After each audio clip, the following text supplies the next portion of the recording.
आज से 150 साल पहले एक छोटे से कॉटन ट्रेडर ने भारत को बदलने का सपना देखा। इस बात से बिल्कुल अनजान कि एक दिन उनका यही सपना एक ऐसे बिजनेस एम्पायर को जन्म देगा जो न केवल भारत को बदलेगा बल्कि करोड़ों भारतीयों के दिल को भी जीत लेगा। ये कहानी है टाटा ग्रुप की। इंस्पायर होने के लिए तैयार हो जाइए।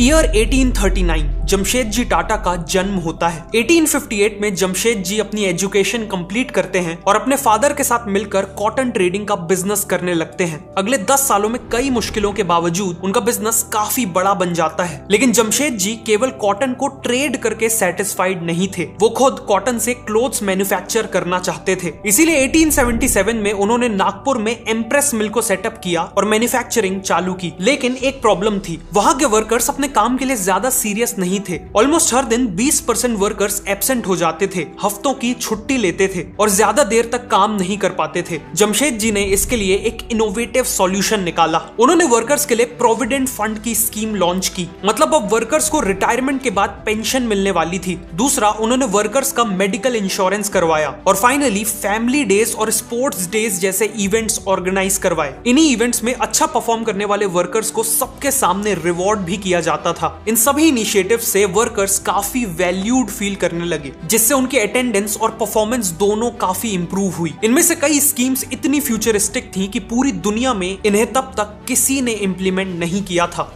1880s में जमशेद जी ने देखा कि इंडिया में इंडिपेंडेंस की डिमांड बढ़ती जा रही है। जमशेद जी का मानना था कि इंडिया को इंडिपेंडेंट होने के लिए और इंडिपेंडेंस को सस्टेन करने के लिए इकोनॉमिकली सेल्फ सफिशिएंट बनना पड़ेगा और सभी एसेंशियल प्रोडक्ट्स को इंडिया में ही बनाना होगा। इसीलिए उन्होंने अलग अलग एरियाज में और भी इंडियन बिजनेसेस बिल्ड करना चालू कर दिए। उन्होंने सबसे पहले पंचगनी के पहाड़ों में स्ट्रॉबेरी फार्मिंग की शुरुआत की, जिसका इम्पैक्ट ये हुआ कि आज भी पंचगनी स्ट्रॉबेरी फार्मिंग और जैम फैक्ट्रीज के लिए जाना जाता है। जमशेद जी ने यह भी ऑब्जर्व किया कि बैंगलोर और मैसूर का वेदर फ्रांस जैसा है, इसीलिए वो फ्रांस में ब्रीड किए जाने वाले सिल्क वॉर्म्स को इंडिया ले आए। उन्होंने बैंगलोर और मैसूर में जमीनें खरीदी, टाटा सिल्क फार्म ऑर्गेनाइजेशन की शुरुआत की और लोकल फार्मर से सिल्क वॉर्म ब्रीडिंग करवाई। उनके इसी इनिशिएटिव से इंडिया को मैसूर सिल्क और बैंगलोर मैसूर सिल्क साड़ी जैसे पॉपुलर प्रोडक्ट्स मिले। जमशेद जी अपने होम टाउन बॉम्बे को बहुत पसंद करते थे और जानते थे कि शहर की डेवलपमेंट के लिए वहां एक वर्ल्ड क्लास होटल होना बहुत जरूरी है। इसीलिए उन्होंने 1898 में द ताज महल होटल बनाना चालू कर दिया। उन्होंने पर्सनली कंस्ट्रक्शन और डिजाइन प्रोसेस में हिस्सा लिया। उनका विजन था कि होटल का हर रूम समुंदर को फेस करे और गेस्ट को ऐसा फील हो जैसे वो पानी में फ्लोट कर रहे हो। 1903 में होटल को पहली बार पब्लिक के लिए ओपन किया गया और ये पूरे बॉम्बे की पहली बिल्डिंग बनी जिसमें लाइट्स इलेक्ट्रिसिटी से जलती थी। जमशेद जी ने ऐसे और भी कई इनिशिएटिव्स लिए, लेकिन उनका सबसे इंपैक्टफुल इनिशिएटिव था स्टील का बिजनेस स्टार्ट करना। इंडिया में कंस्ट्रक्शन, रेलवेज और मैन्युफैक्चरिंग जैसी हर इंडस्ट्री को डेवलप करने के लिए स्टील की जरूरत थी। इसीलिए उनका सपना था इंडिया में ही एक स्टील प्लांट खोलना। उन्होंने अपनी लाइफ के 17 साल इंडिया में जगह जगह हाई क्वालिटी आयरन ओर ढूंढने में लगा दिए, क्योंकि स्टील बनाने के लिए आयरन सबसे इंपॉर्टेंट रॉ मटेरियल होता है। लेकिन सैडली जमशेद जी को लगातार फेलियर्स का सामना करना पड़ा। फिर अल्टीमेटली 1899 में उन्हें बंगाल प्रोविंस में रिच आयरन ओर रिजर्व्स मिल गए, जिसके बाद उन्होंने तुरंत आयरन ओर माइनिंग और एक स्टील प्लांट सेटअप करना स्टार्ट कर दिया। लेकिन अनफॉर्चुनेटली जमशेद जी खुद अपनी आंखों से इंडिया में स्टील बनते नहीं देख पाए,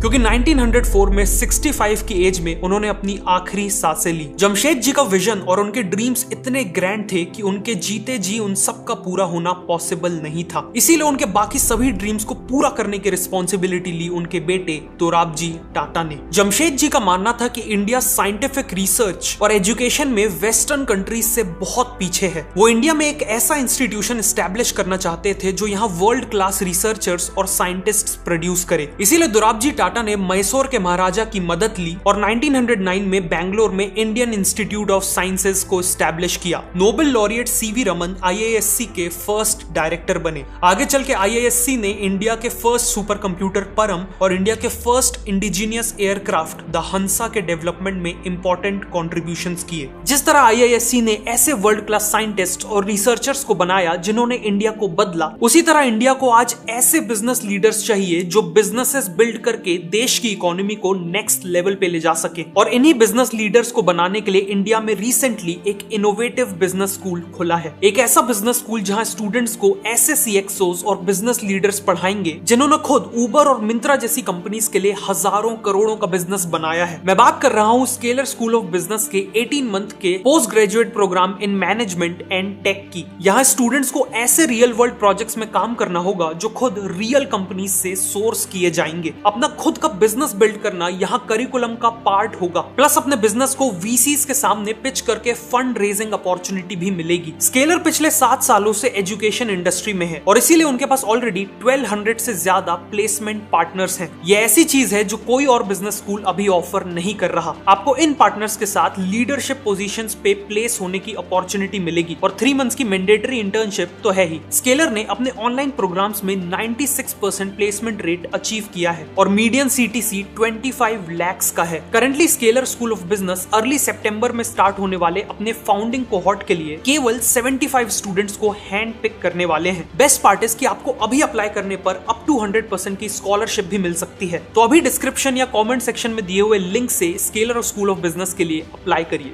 अब कहानी पे वापस आते हैं। एजुकेशन के अलावा जमशेद जी ने इलेक्ट्रिसिटी जनरेट करने के लिए एक हाइड्रो इलेक्ट्रिक प्लांट का भी सपना देखा था। इस प्रोजेक्ट में गोवा महाराष्ट्र बॉर्डर में पड़ने वाले दूध सागर फॉल्स का यूज करके पावर जनरेशन किया जाना था। दोराब जी ने 7000 वर्कर्स को इन्वॉल्व किया और आर्टिफिशियल लेक्स, डैम्स और चैनल्स बनवाए। 1911 में प्लांट रेडी हुआ और पावर जनरेशन स्टार्ट हुआ। मुंबई की कई मिल्स और बिजनेसेस को इसी पावर प्लांट से पावर मिलना चालू हो गई और आज इसी कंपनी को हम टाटा पावर के नाम से जानते हैं। फाइनली जमशेद जी ने जो स्टील प्लांट का काम स्टार्ट किया था उसे पूरा करने की रिस्पॉन्सिबिलिटी भी दोराब जी टाटा ने ली। 1907 में उन्होंने एक लिमिटेड कंपनी स्टैब्लिश की और स्टील प्लांट के लिए 23 करोड़ का IPO अनाउंस किया। उस समय स्वदेशी आंदोलन के चलते केवल 2 हफ्तों में करीब 8000 लोगों ने इसमें इन्वेस्ट किया। कंपनी का नाम टाटा स्टील और आयरन कंपनी यानी टिस्को रखा गया और फाइनली 1912 में टिस्को से पहला स्टील प्रोड्यूस होकर निकला। इसके 2 साल बाद ही 1914 में वर्ल्ड वॉर 1 चालू हो गई और ब्रिटेन की स्टील डिमांड एकदम से शॉर्ट अप हो गई। उन्हें टैंक्स, ट्रक्स, रेलवे इन सब के लिए स्टील चाहिए था। टिस्को के प्लांट ने दिन रात काम किया और इस डिमांड को पूरा किया। वॉर के खत्म होने के बाद उस समय के वाइसरॉय ने टिस्को के कंट्रीब्यूशन को एक्नॉलेज किया और जिस टाउन में टिस्को का प्लांट था उस टाउन का नाम जमशेद जी के नाम के ऊपर जमशेदपुर रख दिया और रेलवे स्टेशन का नाम टाटा नगर रख दिया। दोराब जी की लीडरशिप में टाटा ग्रुप का बिजनेस कई गुना बढ़ चुका था। 1932 में दोराब जी टाटा की डेथ हो गई और जाने से पहले उन्होंने टाटा ग्रुप को steel, power, consumer products, banking और इंश्योरेंस जैसे बिजनेसेस में डाइवर्सिफाई कर दिया था। दोराब जी टाटा के बाद 1938 में टाटा ग्रुप के चेयरमैन बने फैमिली के एक young member JRD Tata. JRD Tata ने 1925 में ही बिजनेस ज्वाइन कर लिया था और टिस्को के प्लांट में काम सीख रहे थे। वो हमेशा से एविएशन में काफी इंटरेस्टेड थे, इसीलिए 1932 में उन्होंने टाटा एविएशन सर्विसेज की शुरुआत की। ये एयरलाइन पैसेंजर्स और कार्गो ट्रांसपोर्ट सर्विसेज प्रोवाइड करने वाली इंडिया की पहली एयरलाइन बनी। इसकी पहली फ्लाइट खुद JRD टाटा ने उड़ाई थी, जिसके बाद वो इंडिया के फर्स्ट एवर कमर्शियल पायलट बन गए थे। चेयरमैन बनने के बाद JRD टाटा ने देखा कि इंडिया को सोडा ऐश और कॉस्टिक सोडा जैसे एसेंशियल केमिकल्स बाहर से इंपोर्ट करने पड़ते हैं। ये ऐसे केमिकल्स थे जो ग्लास, टेक्सटाइल्स, सोप्स और डिटर्जेंट जैसे एसेंशियल प्रोडक्ट्स बनाने के लिए काफी इंपॉर्टेंट थे। वो चाहते थे कि इन केमिकल्स को इंडिया में ही प्रोड्यूस किया जाए। इसीलिए 1939 में उन्होंने गुजरात के मीठापुर टाउन में एक केमिकल प्लांट बिल्ड किया और ऐसे ही शुरुआत हुई टाटा केमिकल्स की। वही टाटा केमिकल्स जो आज टाटा सॉल्ट को भी मैन्युफैक्चर करता है। केमिकल्स बिजनेस अच्छा चलने लगा, लेकिन JRD का ड्रीम अभी भी एयरलाइन बिजनेस को ग्रो करने का था। वर्ल्ड वॉर 2 के दौरान ब्रिटिश गवर्नमेंट ने सभी प्लेन्स को सीज कर लिया, जिस कारण टाटा एविएशन सर्विसेज रातों रात बंद हो गई। लेकिन जैसे ही वॉर खत्म हुई वैसे ही JRD ने वापस एयरलाइन बिजनेस में एंट्री करने का फैसला किया और इस तरह 1946 में शुरुआत हुई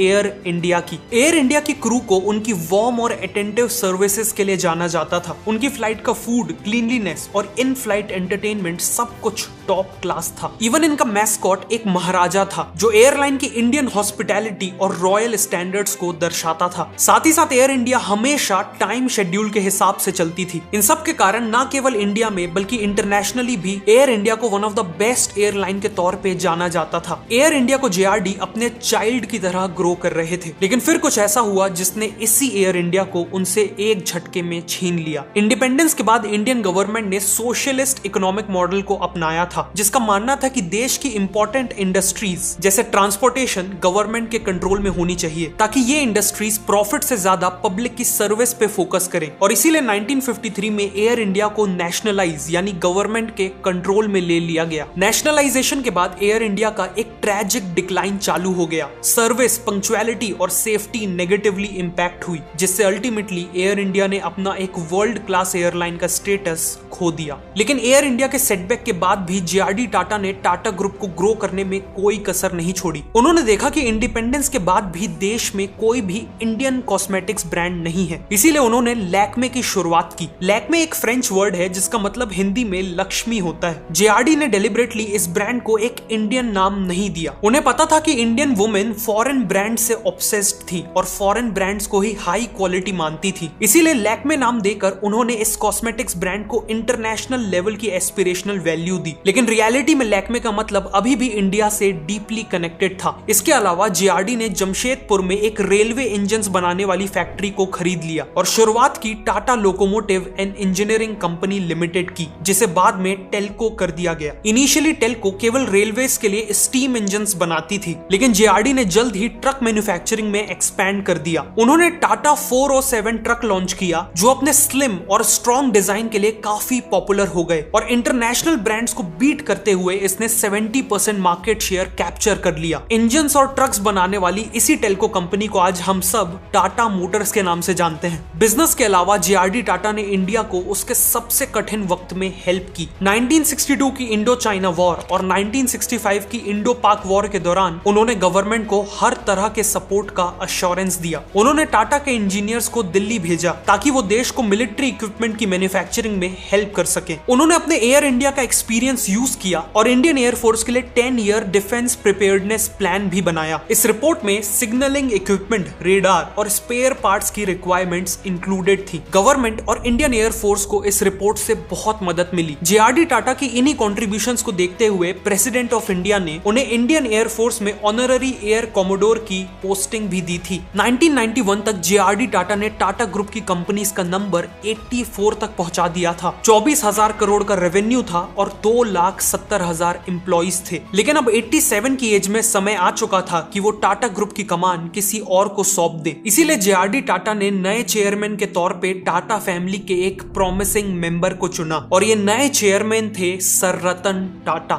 चेयरमैन बनने से करीब 30 साल पहले 1962 तक सर रतन टाटा यूएसए में आर्किटेक्चर की पढ़ाई कर रहे थे कि तभी उन्हें जेआरडी टाटा का लेटर आया, जिसमें उन्हें इंडिया आके बिजनेस ज्वाइन करने को कहा गया था। रतन टाटा ने इंडिया आके टाटा स्टील को ज्वाइन किया और वहां एक नॉर्मल वर्कर की तरह काम स्टार्ट किया। उनके डेडिकेशन और बिजनेस टैलेंट को देखकर उन्हें एक के बाद एक बड़ी रिस्पॉन्सिबिलिटीज मिलने लगी। चेयरमैन बनने से पहले उन्होंने एम्प्रेस मिल को लॉसेस से निकालकर प्रॉफिटेबल बनाया था। टेल्को में एक मेजर लेबर अनरेस्ट को सक्सेसफुली रिजॉल्व किया था और टाटा की नेल्को कंपनी जो रेडियो और टेलीविजन वगैरह बनाती थी, उसका रेवेन्यू 3 करोड़ से बढ़ाकर 200 करोड़ किया था। जब 1991 में सर रतन टाटा चेयरमैन बने तो उन्हें पता था कि टाटा ग्रुप बाहर से देखने में तो अच्छा परफॉर्म कर रहा है, लेकिन रियलिटी में कई चीजों में वो पीछे छूट रहा था। उन्हें लगा कि हाई टेक्नोलॉजी जैसे कंप्यूटिंग और एआई में ग्रुप काफी पीछे है और ग्रुप ने बहुत समय से कुछ यूनिक भी नहीं किया है। वो टाटा ग्रुप के थ्रू इंडिया के लिए कुछ रिवॉल्यूशनरी करना चाहते थे। इसी माइंडसेट के साथ उन्होंने देखा कि इंडिया के पास ऐसी कोई भी कार नहीं थी जिसका डिजाइन से लेकर प्रोडक्शन तक सब कुछ इंडिया में हुआ हो। इसीलिए 1995 में रतन टाटा ने एक 100% इंडियन कार बनाने की ठान ली। एक ऐसी कार जो स्पेशियस, फ्यूचरिस्टिक, अफोर्डेबल और हाई माइलेज देती हो। लेकिन एक प्रॉब्लम थी, एक नया मैन्युफैक्चरिंग प्लांट सेटअप करने की कॉस्ट अराउंड $2 बिलियन थी, जो उस समय एक बहुत बड़ा अमाउंट था। इसीलिए टाटा मोटर्स ने जुगाड़ लगाया और ऑस्ट्रेलिया में निसान का एक पुराना प्लांट 1/5 कॉस्ट में खरीद लिया। इस पूरे प्लांट को डिसमेंटल करके इंडिया लाया गया और पुणे में रीबिल्ड किया गया। रतन टाटा ने खुद कार को डिजाइन करने में एक इंपॉर्टेंट रोल निभाया और फाइनली 1998 में कार को लॉन्च किया। ये एक इंडियन कार थी, इसीलिए इसका नाम रखने के लिए इंडियन से इंडी लिया गया और कार से का, और इन्हें जोड़कर बनी इंडिका, टाटा इंडिका। ऑटोमोबाइल के बाद रतन टाटा ने टेक्नोलॉजी टेक्नोलॉजी पे फोकस किया। उन्होंने देखा कि टीसीएस का फोकस इंडियन कंपनीज को एडमिनिस्ट्रेटिव सर्विसेज जैसे डेटा एंट्री और बुक कीपिंग देने में था, जो बहुत ही बेसिक लेवल का काम था। इसीलिए रतन टाटा ने टीसीएस का फोकस एडमिनिस्ट्रेटिव सर्विसेज से शिफ्ट करके सॉफ्टवेयर सर्विसेज पे ले आया, जिसके बाद टीसीएस ने इंडिया की और इवन वर्ल्ड की बिगेस्ट ऑर्गेनाइजेशंस के लिए कस्टमाइज्ड सॉफ्टवेयर्स बनाना चालू कर दिए। रतन टाटा ने टीसीएस का आईपीओ भी लाया, जिससे कंपनी को एक्सपैंड करने के लिए फंडिंग मिली, और इन्हीं स्टेप्स से आज भी टीसीएस इंडिया की बिगेस्ट आईटी कंपनी है। टीसीएस की सक्सेस के बाद सर रतन टाटा ने वापस टाटा मोटर्स पे फोकस किया। उन्होंने देखा कि इंडिया की मेजॉरिटी मिडिल क्लास पॉपुलेशन एक कार अफोर्ड नहीं कर सकती, इसीलिए पूरी फैमिली को मजबूरी में एक स्कूटर में कंजेस्टेड होके जाना पड़ता है, जो बहुत अनकंफर्टेबल और अनसेफ था। सर रतन टाटा का ड्रीम था इंडियन मिडिल क्लास को एक स्कूटर से कार में ट्रांजिशन करवाना। इसीलिए उन्होंने अनाउंस कर दिया कि वो एक ऐसी कार लॉन्च करेंगे जिसका प्राइस केवल 1 लाख रुपए होगा। 2009 में अपने प्रॉमिस को रखते हुए उन्होंने 1 लाख के प्राइस पॉइंट पे लॉन्च की